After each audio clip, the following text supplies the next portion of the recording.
Well, news just coming in. A World Health Organization team investigating the origins of coronavirus in China's Wuhan is planning to scrap an interim report on its findings amid appeals by international scientists. A group of 24 scientists have called for an international investigation into the origin of the virus. Let me go across to our senior executive editor Abhishek Kapoor, who now joins me on the phone line. Abhishek, we are given to understand that the scientists essentially have questioned the origins of this virus, and they're not very happy with the interim report that was filed after a group of scientists actually visited Wuhan. Well, yes, Nupur, this is a group of international scientists who have gone through the report submitted by the WHO team in detail, and then they have come to certain conclusions, a few of which are that the study lacks transparency, that it's heavily influenced by the Chinese worldview, because as much as 50% of the team constituted of Chinese citizens.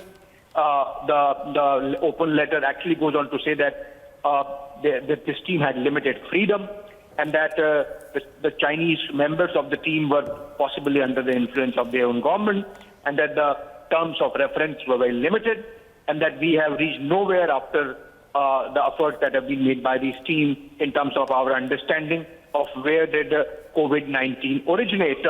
They still believe that there is a possibility of an artificial origin of the virus beyond the zoonotics, as in not necessarily originating from an animal source, but then possibly created in a lab. I mean, they are going actually to the extent of suggesting that, and that's why they want the WHO to go back to the drawing board, reconstitute a team, give it a broader mandate, and take it out of the clutches of the Chinese, and then go into the study of the origin of the COVID-19 virus. So I think this is, in a way, a damning a report or a letter on so far as the efforts made by WHO stand compromised about the origins of COVID-19 coronavirus, and it is hoped that the world community goes into it and does something about it in terms of, again, trying to find out from where did the virus come. Abhishek, now I'm actually reading from that letter. That letter actually says that Chinese citizens were